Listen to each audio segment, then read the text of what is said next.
जब गुरु दत्त, राज खोसला जैसे बेहतरीन फिल्म मेकर के साथ काम करने के लिए लोग किसी भी हद तक जाने को राजी हो जाते थे, तब 17 साल की बैदा ने उनसे अपनी 3 शर्तें मनवाई थी। पहली शर्त थी कि कभी पर्दे पर रिवीलिंग या छोटे कपड़े नहीं पहनेंगी, दूसरी कि वो अपना नाम नहीं बदलेंगी और तीसरी मां हमेशा सेट पर उनके साथ रहेगी।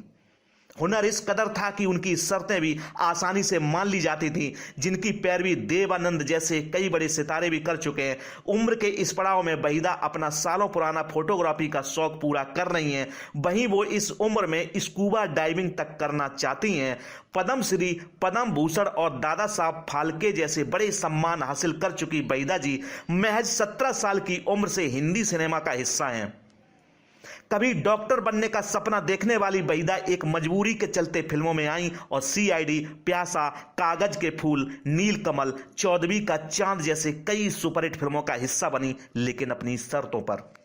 नमस्कार दोस्तों, आपका स्वागत है हमारे चैनल ग्लोबल थॉट में। एक बार फिर ग्लोबल थॉट में आज की स्टोरी बैदा रहमान की। तो देर किस बात की, कीजिए हमारे चैनल को लाइक और सब्सक्राइब और जानिए 86 की उम्र में भी मशहूर वेटरन एक्ट्रेस बैदा रहमान की जीवन की कहानी को। दोस्तों, मशहूर वेटरन एक्ट्रेस बैदा रहमान अब 86 साल की हो चुकी हैं। 3 फरवरी 1938 को बैदा रहमान का जन्म चेंगलपट्टू, तमिलनाडु में जिला कमिश्नर अब्दुल रहमान और मुमताज बेगम के घर हुआ था। वो 4 बहनों में सबसे छोटी थीं। बैदा रहमान को बचपन से ही भरतनाट्यम सीखने में दिलचस्पी थी। बैदा ने जिद की तो उनकी मां उन्हें चेन्नई ले गई। चेन्नई में जब वो एक गुरुजी के पास पहुंची तो मुस्लिम होने पर गुरुजी ने उन्हें सिखाने से साफ इंकार कर दिया। जब बैदा जिद पर अड़ गई तो गुरुजी ने उनसे कुंडली लाने को कहा। मुस्लिम होने पर बैदा के पास कुंडली नहीं थी। ऐसे में गुरुजी ने खुद उनकी कुंडली बनाई थी। जैसे ही गुरुजी ने उनकी कुंडली देखी तो वो हैरान रह गए। उन्होंने कहा था कि तुम मेरी आखिरी और सबसे बेहतरीन शिष्य बनोगी। दोस्तों, कुछ समय बाद बैदा के पिता का ट्रांसफर विशाखापट्टनम हो गया तो उन्होंने वहीं के सेंट जोसेफ कॉन्वेंट स्कूल से पढ़ाई पूरी की। स्कूल के दिनों में बैदा ने ठान लिया था कि वो डॉक्टर बनेंगी। इसके लिए वो जमकर पढ़ाई करती थी, लेकिन कुछ समय बाद ही उनका सपना टूट गया। महज 13 साल की थी जब अचानक पिता की मौत हो गई और मां भी अक्सर बीमार रहने लगी। पिता की मौत के बाद घर की आर्थिक स्थिति बिगड़ने लगी। ऐसे में उन्होंने अपने भरतनाट्यम के हुनर का इस्तेमाल कर रीजनल सिनेमा में छोटे मोटे रोल करना शुरू कर दिया। कुछ पहचान वालों की मदद से उन्हें 1955 की तेलुगु फिल्म रोजुलू मराई के एक गाने में छोटा सा रोल मिला था, जिसके बाद वो कुछ तेलुगु फिल्मों में नजर आई थीं। बैदा की पहली फिल्म रोजुलू मराई का प्रीमियम हैदराबाद में हुआ था, जहां हिंदी फिल्म इंडस्ट्री के नामी फिल्म मेकर गुरु दत्त भी मौजूद थे। प्रीमियर में गुरु दत्त ने जैसे ही बैदा का अभिनय देखा तो वो बेहद इंप्रेस हुए। मुलाकात के दौरान उन्होंने बैदा को मुंबई आने का ऑफर दे दिया। मुंबई पहुंचते ही उन्हें गुरु दत्त के असिस्टेंट रहे राज खोसला की फिल्म सीआईडी में देव आनंद के साथ लीड रोल दे दिया गया। बैदा रहमान बचपन से ही देव आनंद की फैन थी। हिंदी सिनेमा की शुरुआती दशकों में ज्यादातर कलाकारों के नाम फिल्मों में आने से पहले बदल दिए जाते थे, ठीक वैसे ही जैसे यूसुफ खान दिलीप कुमार बने और मजहबी बनी मीना कुमारी। गुरु दत्त और राज खोसला चाहते थे कि बैदा रहमान का भी नाम फिल्मों के लिए बदल दिया जाए। एक मीटिंग के दौरान गुरु दत्त और राज खोसला ने बैदा रहमान से कहा, बैदा नाम सेक्सी नहीं है, अगर आपको फिल्म में काम करना है तो नाम बदलना पड़ेगा। जवाब में बैदा रहमान ने कहा, यह नाम मुझे मेरे माता पिता ने दिया है और मैं इसी के साथ पहचान बनाऊंगी। मनमुटाव के बाद राज खोसला और गुरु दत्त बैदा का नाम बदलने की शर्त पर राजी हो गए, लेकिन इसके बाद नाम नहीं बदला गया और उन्होंने एक और शर्त सामने रख दी। वो शर्त थी कि शूटिंग के दौरान मेरी मां सेट पर जाएंगी। राज खोसला को इससे कोई ऐतराज नहीं था तो वो झट से राजी हो गए, लेकिन फिर बैदा रहमान ने तीसरी शर्त सामने रख दी कि मैं फिल्मों में अपनी कॉस्ट्यूम खुद फाइनल करूंगी और किसी के कहने पर छोटे कपड़े या बिकनी नहीं पहनूंगी। दोस्तों, बैदा की एक के बाद एक शर्त सुनते हुए राज खोसला चिढ़ गए। उन्होंने गुरु दत्त से कहा कि तुमने इस लड़की को साइन किया है या इस लड़की ने तुम्हें। आखिरकार बात बन गई और बैदा रहमान को फिल्म सीआईडी में कास्ट कर लिया गया। बैदा रहमान उस समय न्यू कमर थी, जबकि देवानंद एक स्टार कहे जाते थे। सेट पर पहले दिन जब बैदा रहमान ने देवानंद को देखा तो पास जाकर बड़े अदब से कहा, गुड मॉर्निंग मिस्टर आनंद।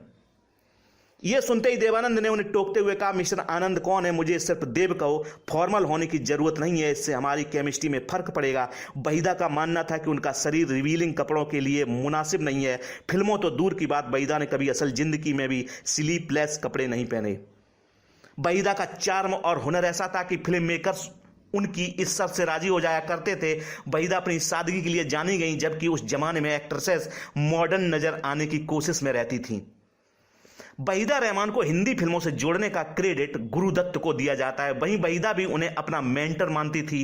फिल्म सीआईडी के सेट पर ही वहीदा रहमान और गुरुदत्त नजदीक आ गए थे, जबकि गुरुदत्त पहले से शादीशुदा थे। पहली ही फिल्म में सीआईडी से वहीदा रहमान ने देश भर में पहचान बना ली, जिसके बाद गुरुदत्त ने उन्हें फिल्म प्यासा में कास्ट किया। इस फिल्म में वहीदा के हीरो दिलीप कुमार होने वाले थे, लेकिन गुरुदत्त वहीदा की सादगी के इस कदर दीवाने थे कि उन्होंने दिलीप कुमार की जगह खुद को हीरो बना लिया। वहीदा रहमान पर फिल्माए जाने वाले सीन खुद गुरुदत्त लिखा करते थे। फिल्म प्यासा में वहीदा रहमान ने प्रोस्टिट्यूट की भूमिका निभाकर अपने हुनर से खुद को टॉप एक्ट्रेसेस की बीच स्थापित कर लिया था।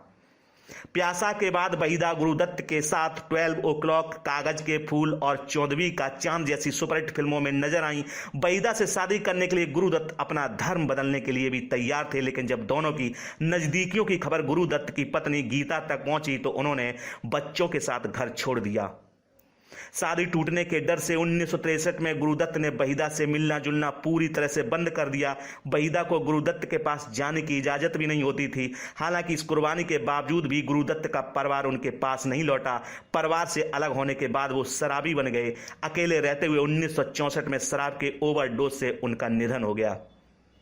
दोस्तों, गुरुदत्त की टीम से अलग होने के बाद वहीदा ने सत्यजीत रे की फिल्म अभिजान में काम किया और बैक टू बैक कोहरा 20 साल बाद जैसी सुपरहिट फिल्में दी। 1960 का दशक वहीदा के करियर का पीक था। वहीदा हिट पर हिट देने वाली सबसे बेहतरीन एक्ट्रेस बन चुकी थी। वो सबसे ज्यादा फीस लेने वाली टॉप एक्ट्रेसेस में से एक बन गई। दोस्तों, वहीदा रहमान की पॉपुलैरिटी देखते हुए उन्हें 1965 की फिल्म गाइड में कास्ट किया गया था। रोजी एक क्रिश्चियन लड़की का किरदार था, लेकिन जब डायरेक्टर विजय आनंद यानी देवानंद के भाई को पता चला कि वहीदा को अंग्रेजी नहीं आती तो उन्हें फिल्म से निकाल दिया गया। फिल्म को निकालने जाने के बाद फिल्म के लीड हीरो देवानंद जिद पर अड़ गए कि वो तभी फिल्म करेंगे जब वहीदा रहमान रोजी का रोल प्ले करेगी। आखिरकार देवानंद जैसे स्टार की जिद के आगे उनके भाई को झुकना पड़ा और फिल्म गाइड में वहीदा को लीड रोल दिया गया। इसी फिल्म के लिए वहीदा को करियर का पहला फिल्म फेयर बेस्ट एक्ट्रेस का अवार्ड मिला था। 1964 की फिल्म शगुन की शूटिंग के दौरान वहीदा रहमान की शशि रेखी से पहली मुलाकात हुई थी। शशि रेखी एक एक्टर थे जिन्हें कमलजीत नाम से पहचाना जाता था। चंद सालों तक रिलेशनशिप में रहने के बाद दोनों ने 1974 में शादी कर ली। इस शादी से कपल के 2 बच्चे सोहेल रेखी और कासवी रेखी हैं। वहीदा रहमान के दोनों जाने माने बच्चे राइटर हैं। शादी के ठीक बाद वहीदा रहमान ने फिल्मों में काम करना लगभग बंद कर दिया। कुछ समय बाद जब उन्होंने फिल्मों में वापसी करना चाहा तो उन्हें साइड रोल दिए जाने लगे। फिल्म कभी कभी, लम्हे, चांदनी और नमकीन के लिए उन्हें बेस्ट सपोर्टिंग एक्ट्रेस का फिल्म फेयर नॉमिनेशन मिला था। साल 1991 में रिलीज हुई अनिल कपूर और श्रीदेवी स्टारर फिल्म लम्हे में दाईजान का रोल प्ले करने के बाद वहीदा रहमान ने फिल्मों से रिटायरमेंट ले लिया। दोस्तों, 1991 में आई फिल्म लम्हे के सालों बाद वहीदा रहमान ने करण जौहर की फिल्म कभी खुशी कभी गम साइन की थी। इस फिल्म में वहीदा रहमान अमिताभ बच्चन की मां का रोल प्ले करने वाली थी। उन पर फिल्म के कई सीन फिल्माए जा चुके थे, लेकिन फिर नवंबर 2000 में हुई पति की मौत के बाद उन्होंने फिल्म छोड़ दी। वहीदा के बाद ये रोल अचला सचदेव को दिया गया। कुछ सालों बाद वहीदा रहमान ने 2002 की फिल्म ओम जय जगदीश से एक्टिंग कमबैक किया था। आगे वो रंग दे बसंती, दिल्ली 6 जैसी फिल्मों में नजर आई। उनकी आखिरी रिलीज फिल्म 2021 की स्कैटर गर्ल है। दोस्तों, वहीदा को हमेशा से ही फोटोग्राफी का शौक था। शौक पूरा करने के लिए वहीदा अपनी फिल्मों के सेट पर भी कैमरा साथ ले जाया करती थी, लेकिन प्रोफेशनली कभी फोटोग्राफी पर ध्यान नहीं दे पाई। लेकिन अब फिल्मों से दूरी बनाने के बाद वहीदा अपना यही शौक पूरा कर रही हैं। 80 साल की उम्र में वहीदा ने वाइल्ड लाइफ फोटोग्राफी शुरू की। एक्ट्रेस अक्सर समय निकालकर जंगलों में समय बिताती हैं। आज की बॉलीवुड स्टोरी आपको कैसी लगी कमेंट बॉक्स में कमेंट करके जरूर बताएं। और अगर मेरे द्वारा दी गई बॉलीवुड स्टोरी आपको अच्छी लगती है तो मेरे चैनल को लाइक से और सब्सक्राइब करना ना भूलें। धन्यवाद।